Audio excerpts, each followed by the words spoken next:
много специален за всеки от нас, защото е символ на уважението и почита на българина към знанието и образоваността. И тази есен училищните врати се отварят празнично, за да посрещат малките и големите ученици, учители и всички, които изпращат с благопожелания своите деца и внуци. Днес навсякъде училищните дворове са изпълнени с радост и настроение и ние сме щастливи да ви представим направеното по проекта. Културният свят достига до всички, който има за цел да представи културата на различни етноси. Той включва творчески ателиета за театрално майсторство, поезия, музика, танци, декори, фотография и приложни изкуства. С помощта на проекта вече имаме радио в училище, така развиваме медийната си култура, като правим сами радиопредавания. Може да обобщим, че проектът съживи културния живот в това малко населено място и всички танци, песни, рецитали, етюди и декори за днешно празнично. Уважаеми гости, родители, ученици и учители!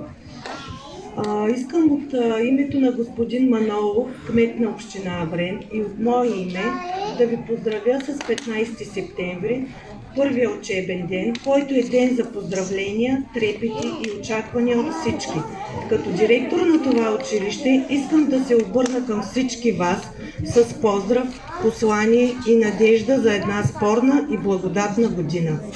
Скъпи ученици, днес е истински празник, защото отново сме заедно след лятната раздяла. Звънкият ви смях отново ще огласи и тази година опустелият училищен двор и класни стаи. Отново сме заедно, затаили дъх пред предизвикателствата, които овладяванията на знанието ще постави пред нас. Ще изживеем заедно още една учебна година, след която вие ще бъдете не само по-пораснали, но и по-помъдрели, намерили и повече знания, истини и повече приятели. Доверете се на своите отдадени на професията учители, които търпеливо и с любов ви обгрижват. Черпете кураж от опита и мъдростта им. И помнете, че когато те не са до вас, най-мъдрият учител е книгата, а най-строгият – животът. Бъдете здрави и дразновени, любопитни и вдъхновени. На този ден най-развълнувани са онези, които за първи път прекрачват прага на това училище. Това са първокласниците. Добре дошли, мили деца, подайте ни ръка с вяра и доверие по пътя на знанието. Скъпи новоприети ученици от 8 клас, на вас също искам да кажа добре дошли. Радваме се, че избрахте нашето училище и ще дадем всичко от себе си, за да оправдаем вашето доверие и ви подготвим за предизвикателствата на живота. Уважаеми родители, нека вие сте наши помощници и нашите най-важни партньори в процеса на обучение и възпитание. Пожелавам ви да подкрепите своите деца в нелекия им път. Вдъхвайте им увереност и ги убеждавайте, че със своя труд и упоритост ще станат знаещи, можещи и успели хора. На всички колеги много здраве и енергия, ентусиазъм, сили и упоритост, за да превърнем нашите цели в реалност. Нека любовта на учениците да бъде най-ценното признание за отговорния ви труд. На добър час и нека всички успяваме заедно. Голяма чест на този ден специален за следващата учебна година да съм тук сред вас и специално първо да ви изкажа, че Сдружение Наш свят в последните 10 години си сътрудничи с вашето хубаво училище, благодарение на вашата директорка госпожа Светла Стойкова, и виждам как през годините ставате всички едни поколения стават все по-можещи, все по-знаещи и вярвам, че изкуството ви дава шанс, както и благодарение на проектните дейности, които се осъществяват тук в проекта, настоящия проект, който е Културният свят достига до всички.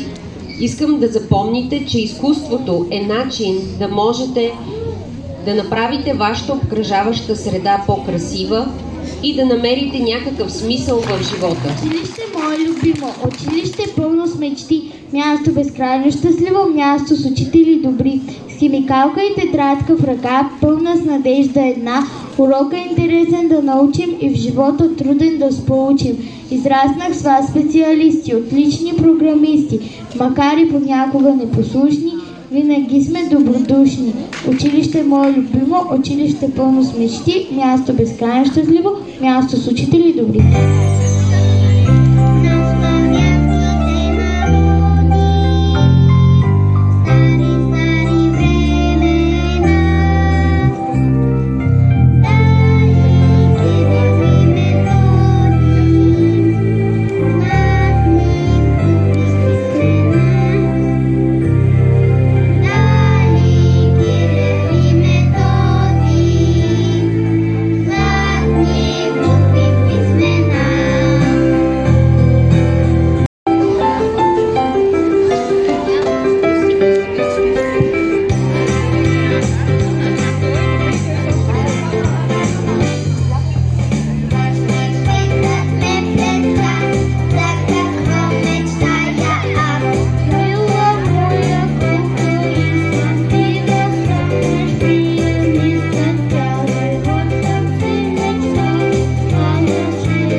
Дядо белобради, ряпа да вади, две ръце се хваща, силно се напъва, пъшка и опува, тя се не поклаща.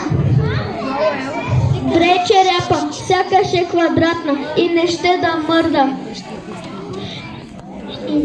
Ще извикам бабата. Дядо баба вика, тича баба мика, тича дяда хваща, двамата напъват, ряпата опъват, тя се не поклаща. Абре, дядо, що за ряпа вадим? С една такава цяла зима ще издаяним да извикам аз и глика, че с този тикток вече стига. Баба внучка вика, малката иглика припла, баба хваща трима, се напъват, ряпата опъват, тя се не покаща. Въх, че ряпа, зор ще я видим, докато я вадим. Внучка Шарко вика, Шарко за иглика са юнашки, хваща четирима, напъват, ряпата опъват, тя се не покаща. Бау, бау, бау, написано, спили млякото от буркана, ела не помогни. Писано!